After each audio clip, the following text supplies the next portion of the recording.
नमस्कार, आप सभी का स्वागत है देश के पहले विज्ञान चैनल विज्ञान आओ करके सीखें।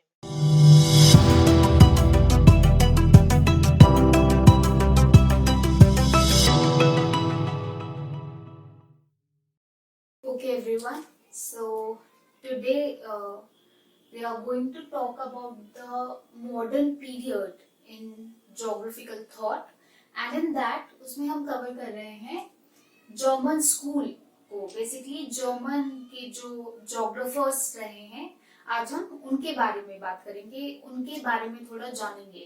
जोग्राफिकल थॉट एक ऐसा सब्जेक्ट है जो सबको थोड़ा परेशान करता है, लेकिन आज हम देखेंगे कि हम उसमें क्या क्या डायग्राम्स ऐड ऑन कर सकते हैं और कैसे उसको बेहतर समझ सकते हैं, या फिर अगर आप स्टूडेंट हैं और आपको आंसर राइटिंग में भी हेल्प आउट करेगा। सो बेसिकली जर्मन स्कूल को 3 फेजेस में डिवाइड किया हुआ है। पहला प्री क्लासिकल फेज, जो कि बिफोर 19th सेंचुरी का है। फिर क्लासिकल फेज, जो 19th सेंचुरी के दौरान जो जोग्राफर्स आए और उन्होंने क्या क्या बात कही। पोस्ट क्लासिकल, जो कि 19th सेंचुरी के बाद हम देखेंगे। तो पहले हम जान लेते हैं कि प्री क्लासिकल फेज में हमारे पास कौन से जोग्राफर्स आए हैं। तो प्री क्लासिकल फेज में जो 2 बहुत इंपॉर्टेंट जोग्राफर्स रहे हैं हमारे पास, उसमें से फर्स्ट है बर्नार्ड वेरेनियस और जो दूसरे हैं that is Immanuel Kant. Kant को आप हर सब्जेक्ट में ही पढ़ते हैं ज्यादातर, बट ज्योग्राफी में भी हम इनको बहुत पढ़ते और समझते हैं। जब हम क्लासिकल फेज में आते हैं तो जो 2 इम्पोर्टेंट हमारे पास जोग्राफर्स हैं वो हैं हम्बोल्ट और दूसरा रिटर। रिटर नहीं बोलूंगी मैं, ये गलती हमें नहीं करनी है। हमें ध्यान रखना है, it's better that we use right या फिर पूरे नाम, दैट इज कार्ल रिटर। और जो पोस्ट क्लासिकल फेज में हमारे पास आए हैं वो है रेड्जल और हेटनर।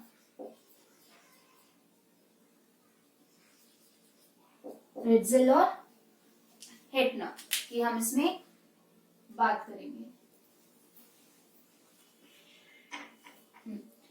तो जब हम सबसे पहले बात करेंगे बर्नार्ड वेरेनियस के बारे में, इन्होंने क्या काम करे और इनके थॉट्स क्या थे, हम सिंपल एक प्लेन डायग्राम में समझने की इसको कोशिश करेंगे आज। जैसे बेसिकली बर्नार्ड वेरेनियस की मैं बात करूं तो उन्होंने 2 सेक्टर में काम करा, एक तो कार्टोग्राफी में और दूसरा एस्ट्रोनॉमी। और तीसरा जो इन्होंने एक टर्म की बात की, जोग्राफिया जनरलिस। जोग्राफिया जनरलिस की बात की, जिसमें वेरेनियस ने बोला कि ज्योग्राफी जो है आप 2 तरीके से पढ़ सकते हैं, एक सिस्टमैटिक ज्योग्राफी और एक आता है आपका रीजनल ज्योग्राफी।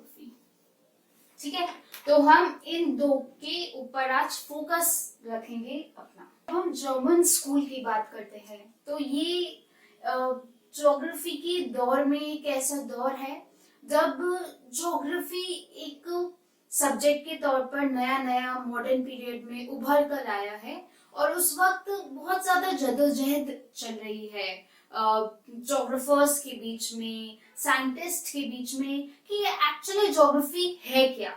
ये ज्योग्राफी सब्जेक्ट एक जनरल ह्यूमैनिटी वाला सब्जेक्ट है, जैसे कि हिस्ट्री और सोशियोलॉजी जैसे सब्जेक्ट्स हैं, या फिर ये एक साइंटिफिक सब्जेक्ट है।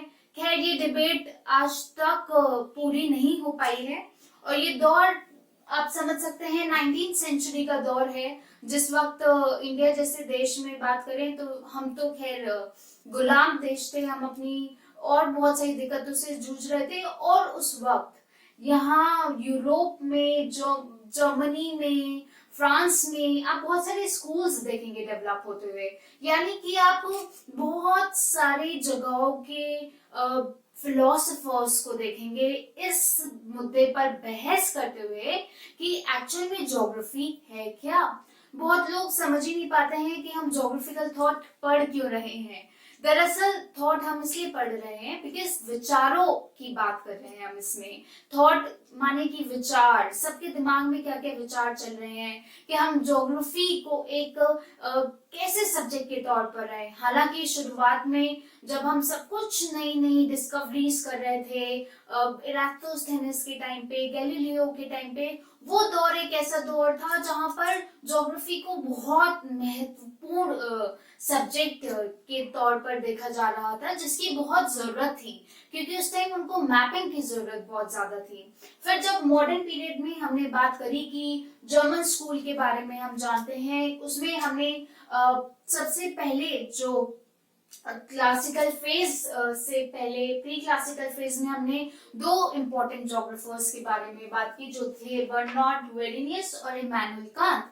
तो आइए देखते हैं कि वेरिनियस ने क्या बोला। वेरिनियस ने ज्योग्राफी को क्या समझा, उन्होंने उनकी सोच के अनुसार ज्योग्राफी क्या है, उनकी एक हम सोच देखते हैं और फिर ऐसे हमें जर्नी पता चलेगी कि सब्जेक्ट आज तक आया, यहाँ तक कैसे पहुंचा है। तो जब वेरिनियस की मैं यहाँ पर बात करूंगी तो हम पहले उनके कुछ काम देख लेते हैं। तो सबसे पहले उन्होंने कार्टोग्राफी में काफी काम किया। जैसे मैंने आपको बताया कि कार्टोग्राफी एक ऐसा चीज थी, ऐसा टॉपिक था कि सबको मैपिंग की जरूरत थी। अगर कोलंबस को इंडिया पहुंचना है तो बिना मैप के तो नहीं पहुंच पाएंगे, तो उन्हें मैप की वहां जरूरत थी। अगर किसी को भी कहीं पहुंचना है तो उस जगह की मैपिंग की जरूरत है। किसी आर्मी को पहुंचना है तो मैपिंग की जरूरत है। अगर हिटलर को कहीं अटैक करना है तो उसको वहां की प्रॉपर मैपिंग की जरूरत है। तो इसलिए इंपॉर्टेंट रोल प्ले करता है आपका कार्टोग्राफी। सेकेंड, एस्ट्रोनॉमी पे इस वक्त बहुत काम हो रहा था क्योंकि ऑब्वियसली हमारे पास बहुत ज्यादा एडवांस टेक्नोलॉजीज नहीं थी, तो एस्ट्रोनॉमी वाज आवर पार्ट। वहीं पर वेरिनियस ने ना बहुत एक अच्छी टर्म बुक लिखी, या फिर एक बुक जिसका नाम था Geographia Generalis. Obviously it's not particularly in English, German थे तो जर्मन में ही लिखी थी, इसलिए यूरोप जो है पूरा वहां पर ज्योग्राफी बहुत एडवांस्ड और डेवलप्ड सब्जेक्ट के तौर पर देखा जाता है, जो कि हमारे जो अगर मैं खाली इंडिया की बात करूं तो उतने एडवांस सब्जेक्ट के तौर पर हम उसको देख नहीं पाते हैं। लेकिन ज्योग्राफी जनरलिस जो इन्होंने बुक लिखी उसको इन्होंने ना दो पार्ट्स में डिवाइड करा। उसमें इन्होंने बोला कि ज्योग्राफी एक तो है आपकी जनरल ज्योग्राफी, उन्होंने बोला एक जनरल ज्योग्राफी है, और दूसरी जो उन्होंने बात की उन्होंने कहा और एक रीजनल ज्योग्राफी के तौर पर हम ज्योग्राफी को देख सकते हैं। जब बोला जनरल ज्योग्राफी तो लोगों ने पूछा जनरल से आपका क्या मतलब है। जनरल तो कुछ भी हो सकता है, आपका क्या मतलब है जनरल ज्योग्राफी से। तो उन्होंने बताया जनरल ज्योग्राफी से मेरा मतलब है जहां पर हम एब्सोल्यूट साइज शेप की बात कर रहे हैं अर्थ की, मतलब एक जनरल तौर पे हम अर्थ को देख रहे हैं, पृथ्वी को एक जनरल एक आम नॉर्मल तरीके से देख रहे हैं, उसके रिलेटिव पार्ट को देख रहे हैं अर्थ की। बिकॉज ज्योग्राफी की जब हम बात करते हैं तो आप सबको पता ही है ज्योग्राफी दो वर्ड से मिलकर बना है, जियो प्लस ग्राफिया। तो geo is all about the earth. तो वहां पर उन्होंने बोला कि हम शेप ऑफ अर्थ की बात कर रहे हैं, फिर रिलेटिव पार्ट में हम रेवोल्यूशन और रोटेशन की बात करते हैं, और फिर उन्होंने बोला कि हम अर्थ की कंपैरेटिव स्टडी की भी बात कर रहे हैं कि कॉन्टिनेंट्स पर कैसा है, ओशन में कैसा है, या फिर वर्ल्ड के दो हिस्से अलग कैसे हैं। फिर जहां रीजनल ज्योग्राफी की बात आई तो उन्होंने बोला कि इसमें हम क्या बात करेंगे, रीजनल। जहां भी शब्द रीजनल आता है तो रीजनल से हमारा मतलब होता है एक एरिया स्पेसिफिक की हम बात करते हैं, किसी एक पर्टिकुलर रीजन को हम ले लेते हैं, एक रीजन पर स्पेसिफिक आ जाते हैं। तो इन्होंने क्या बात की, इन्होंने बोला सेलेस्टियल बॉडीज जितने भी, because he talked about astronomy, आप भूले नहीं कि उन्होंने एस्ट्रोनॉमी की बात कही थी। तो उन्होंने बात किया सेलेस्टियल बॉडीज के बारे में, उन्होंने बोला टेरेस्ट्रियल टेरेस्ट्रियल रीजन यानी कि सॉइल, लैंड, ये सब ये एक रीजन के तौर पे हम इसकी स्टडी कर सकते हैं, इसको पढ़ सकते हैं, समझ सकते हैं। फिर उन्होंने बोला एक ह्यूमन भी एक स्पेसिफिक हो सकता है, जैसे ह्यूमन के अंदर कम्युनिकेशन, पॉलिटिकल टॉपिक्स आ सकते हैं, कि खाली हम ह्यूमन स्पेसिफिक ज्योग्राफी की बात करें, इंसान से रिलेटेड ज्योग्राफी की बात करें, जहां से हमारा आज करंट जो सब्जेक्ट बन के आता है वो आता है ह्यूमन ज्योग्राफी, जो आई थिंक सब बच्चे 11th 12th या बाकी आप बेसिक से ही पढ़ना शुरू कर देते हैं। We talk about the human geography. वहीं पर और जैसे टेरेस्ट्रियल की बात कही तो ही talked about land, you know, water, air, everything. तो एवरीथिंग ऑन लैंड बेसिकली, तो वहां पर हमारा आ जाता है जियोमॉर्फोलॉजी। तो उन्होंने बोला हम उसकी भी स्टडी करेंगे, हम पता लगाएंगे कि माउंटेन्स हैं तो क्यों हैं, या फिर हम हिमालयस की बात करेंगे। और उन्होंने बोला जब हम ये सब बात करेंगे तो it will come under geography, it will be a part of geography. उन्होंने ज्योग्राफी को इन दो तरीकों से देखा, एक जनरल तरीके से और एक रीजनल स्पेसिफिक तरीके से, कि एक रीजन पर स्पेसिफिक जब हम स्टडी कर रहे हैं, उसके कारण जान रहे हैं जो भी है, तो वहां पर हम इसकी स्टडी करते हैं। Next, very very very important and very famous personality, Immanuel Kant. तो Kant is also known as the father of exceptionalism, और जब आप इनको पढ़ेंगे जानेंगे तो आपको खुद ही पता चल जाएगा why he is known as the father of exceptionalism. तो कांत ने बोला कि ज्योग्राफी जो है मेरे अकॉर्डिंग 4 तरीके की है। ठीक है, जब कांत ने बोला 4 तरीके से हम ज्योग्राफी को देख सकते हैं, तो उन्होंने सबसे पहले बात की थियोलॉजिकल, दूसरी बात की मैथमेटिकल, फिर पॉलिटिकल, फिर मर्केंटाइल। तो जब उन्होंने बोला थियोलॉजिकल, उनका मतलब था कि theology is also very important. अगर आप आगे रिटर को पढ़ें और रिटर हमबोल्ट का आप पढ़ेंगे तो थियोलॉजिकल बोला। फिर उन्होंने बोला मैथमेटिकल। मैथमेटिकल मतलब कि हम सर्कमफ्रेंस अगर मेजर कर रहे हैं अर्थ की, तो दैट विल बिकम मैथमेटिकल, है ना। हम ये नहीं कह रहे हैं कि geography is just like maths, नहीं। पर जब हम मैथमेटिक्स की टेक्निक्स को ज्योग्राफी के पर्सपेक्टिव पर यूज कर रहे हैं, तब हम बोलेंगे कि मैथमेटिकल तरीके से इन्होंने ज्योग्राफी को देखा। फिर पॉलिटिकल, पॉलिटिकल बहुत फेमस, बिना ज्योग्राफी के पॉलिटिक्स तो चल ही नहीं सकती।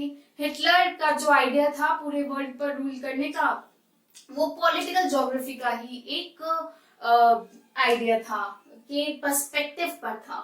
और तीसरा is mercantile, study of trade plus commerce.